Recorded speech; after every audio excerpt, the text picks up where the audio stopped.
नमस्कार। आज हम एक काफी संवेदनशील विषय पर बात कर रहे हैं। भारत और चीन के रिश्ते, खासकर 2025 के नजरिए से। हमारे पास साजिद शेख का एक विश्लेषण है, ये 28 जुलाई 2025 का है। और इसमें इस बात पर गौर किया गया है कि अगर मान लीजिए इन दो बड़ी एशियाई ताकतों के बीच जंग छिड़ जाए तो क्या हो सकता है। बिल्कुल। और देखिए, ये विश्लेषण कई चीजों को एक साथ देखता है, जैसे फौजी ताकत, टेक्नोलॉजी, फिर वो जियोपॉलिटिक्स, अर्थव्यवस्था और दुनिया भर से क्या प्रतिक्रिया आएगी। हाँ। हालांकि मतलब लेखक ये साफ करते हैं कि बड़े पैमाने पर जंग का खतरा शायद कम है, पर इसे पूरी तरह नकारा भी नहीं जा सकता। नहीं, बिल्कुल नहीं। तो चलिए इस विश्लेषण की मुख्य बातों को थोड़ा खोलते हैं। हाँ, हमारा मकसद भी यही है कि इसकी खास बातें समझें कि भाई इस झगड़े की असल जड़ें क्या हैं, दोनों देशों की ताकतें, कमजोरियां क्या हैं, और अगर ऐसा टकराव होता है तो नतीजे क्या हो सकते हैं। तो ठीक है, शुरू करते हैं झगड़े की जड़ों से, मतलब ये सीमा विवाद। हाँ, देखिए, रिपोर्ट के हिसाब से सबसे बड़ा मुद्दा तो वो वास्तविक नियंत्रण रेखा, माने LAC, उसी का अनसुलझा होना है। हाँ, LAC। अक्साई चीन, जो चीन के पास है पर भारत दावा करता है, और अरुणाचल प्रदेश, जो भारत के पास है पर चीन उसे दक्षिण तिब्बत कहता है। ये तनाव के मुख्य केंद्र हैं। और वो 2020 वाली गलवान घाटी की घटना तो खैर वो तो दिमाग में है ही। हाँ, वो तो है ही।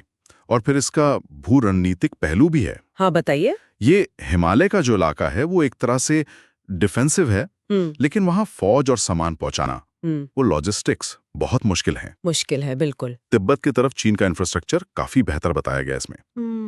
लेकिन हाँ, एक दिलचस्प बात यह भी है कि 2020 के बाद से भारत ने भी अपनी तरफ से मतलब फौजी मूवमेंट तेज करने के लिए काफी काम किया है। अच्छा, जैसे नई सड़कें, सुरंगें, ये सब तेजी से बनी है। ये तो जरूरी भी था। अच्छा, अब जरा फौजी ताकत की बात करें। ये तो साफ है कि चीन का रक्षा बजट तो भारत से कहीं ज्यादा है। हाँ, वो तो है, पर रिपोर्ट इस बात पे जोर देती है कि पहाड़ी इलाकों में लड़ने का जो तजुर्बा है ना भारतीय सेना के पास, हाँ, वो बहुत मायने रखता है। वो एक अलग ही स्किल सेट है। सही कहा। अच्छा, और वायुसेना और नौसेना, उनमें तो शायद संख्या और टेक्नोलॉजी में चीन आगे होगा। हाँ, देखिए, आंकड़ों में और कुछ हद तक तकनीक में चीन को बढ़त दिखती है, ये सही है। लेकिन एक बड़ा पेच है हिंद महासागर। हिंद महासागर कैसे? वहां भारत की जो रणनीतिक लोकेशन और पकड़ है, वो चीन के लिए, खासकर उसके व्यापारिक रास्तों के लिए एक बड़ी चुनौती बन सकती है। ये दिलचस्प पॉइंट है। और हाँ, परमाणु हथियारों को नहीं भूलना चाहिए, दोनों के पास हैं। हाँ। और दोनों ने ही वो पहले इस्तेमाल नहीं, मतलब NFU पॉलिसी अपनाई हुई है। NFU, हाँ, तो ये एक तरह से रोक का काम करती है। हाँ, बिल्कुल। ये टकराव को हद से ज्यादा बढ़ने से रोकने वाला एक बड़ा फैक्टर है। आजकल लड़ाई सिर्फ जमीन, हवा, पानी में नहीं होती। एक अनदेखा मोर्चा भी खुल गया है, साइबर, अंतरिक्ष, इलेक्ट्रॉनिक वॉरफेयर। बिल्कुल। रिपोर्ट क्या कहती है इसके बारे में? चीन को बढ़त है क्या इसमें? हाँ, रिपोर्ट के मुताबिक इन मामलों में चीन को निश्चित रूप से बढ़त हासिल है, और वो इसका इस्तेमाल संचार या जो हमारा जरूरी इंफ्रास्ट्रक्चर है उसमें सेंध लगाने के लिए कर सकता है। तो क्या ये पारंपरिक सैन्य बढ़त को कुछ हद तक बेअसर कर सकता है, मतलब साइबर हमले? ये एक बहुत अहम सवाल है, और रिपोर्ट इसी तरफ इशारा करती है कि हाँ, ऐसा मुमकिन है। भारत भी तेजी से काम कर रहा है इन क्षेत्रों में, पर फासला अब भी है। और अगर जंग होती है तो साइबर हमले और अंतरिक्ष में जैसे सैटेलाइट्स को निशाना बनाना, ये चीजें बहुत बहुत अहम हो जाएंगी। और ये सिर्फ फौजी ठिकानों तक सीमित नहीं रहेगा शायद? बिल्कुल नहीं। रिपोर्ट इस बात पर जोर देती है कि शायद पावर ग्रेड, बैंकिंग सिस्टम, ऐसे नागरिक ठिकानों को भी निशाना बनाया जा सकता है, जो युद्ध के मायने ही बदल देगा। उफ, लेकिन लड़ाई सिर्फ सरहद या साइबर स्पेस में नहीं, जेब पर भी भारी पड़ती है। आर्थिक असर के बारे में विश्लेषण क्या कहता है? देखिए, दोनों देशों के बीच व्यापारिक रिश्ते बहुत गहरे हैं। हाँ, काफी ज्यादा ट्रेन है। बहुत ज्यादा। इसलिए रिपोर्ट का मानना है कि जंग दोनों के लिए ही आर्थिक रूप से विनाशकारी होगी। भारत में देखें तो महंगाई बढ़ सकती है, GDP घट सकती है, और जो हम आयात करते हैं जरूरी चीजें, उनमें भारी दिक्कतें आ सकती हैं। और चीन पे क्या असर होगा? उसे भी तो नुकसान होगा। हाँ, जाहिर है, चीन को वैश्विक प्रतिबंध झेलने पड़ सकते हैं। उसके जो व्यापारिक रास्ते हैं, खासकर हिंद महासागर वाले, हाँ, वो बाधित हो सकते हैं। तो ये दिखाता है कि अर्थव्यवस्था आजकल युद्ध टालने का एक बड़ा कारण क्यों है। नुकसान दोनों तरफ होता है। सही कहा। अच्छा, दुनिया के बाकी देश क्या करेंगे, मतलब जियोपॉलिटिकल रिएक्शन क्या हो सकता है? रिपोर्ट का अंदाजा है कि अमेरिका और क्वाड देश, मतलब जापान, ऑस्ट्रेलिया, वो शायद भारत का साथ दें। रूस शायद बीच का रास्ता अपनाएगा, मतलब तटस्थ रह सकता है। और ये भी मुमकिन है कि पाकिस्तान इस मौके का फायदा उठाकर कश्मीर में कुछ हरकत करने की कोशिश करें। हाँ, ये आशंका तो रहती है। बिल्कुल।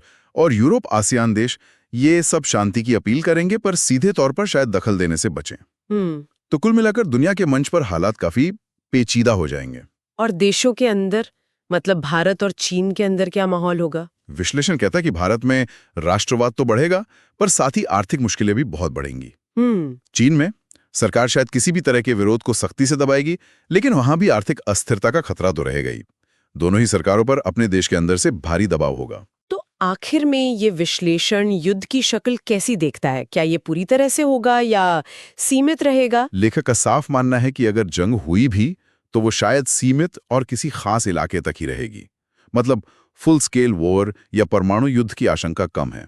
तो फिर किस तरह की लड़ाई? इसके बजाय साइबर हमले, सटीक मिसाइल स्ट्राइक, नौसेना की छोटी मोटी झड़पें, इनकी संभावना ज्यादा बताई गई है। तो कुल मिलाकर यह विश्लेषण दिखाता है कि 2025 में अगर भारत चीन युद्ध की नौबत आती है तो स्थिति कितनी उलझी हुई होगी। इसमें सीमा विवाद है, फौजी संतुलन है, नई तकनीकें हैं, गहरे आर्थिक रिश्ते हैं और दुनिया भर की राजनीति, सबका अहम रोल होगा। हाँ। और नतीजा यही निकलता है कि जंग, चाहे वो सीमित ही क्यों ना हो, उसके परिणाम बहुत भयानक हो सकते हैं। लेकिन दिलचस्प बात यह भी है कि इतने तनाव के बावजूद दोनों देशों के पास लड़ने से बचने के भी बहुत ठोस कारण हैं। बिल्कुल। ये विश्लेषण कूटनीति और वो जो निवारण है, डिटरेंस, उस पर जोर देता है, यानी ऐसी ताकत बनाए रखना कि दुश्मन हमला करने से हिचकिचाए। हाँ। पर यह सोचने पर मजबूर करता है कि आखिर वो कौन सी एक गलत फहमी हो सकती है, कोई चूक या कोई ऐसा राजनीतिक दबाव जो जंग से बचने के इन तमाम वजनों के बावजूद अनजाने में ही सही तनाव को टकराव में बदल दे। ये एक ऐसा सवाल है जिस पर शायद आगे और सोचने की जरूरत है।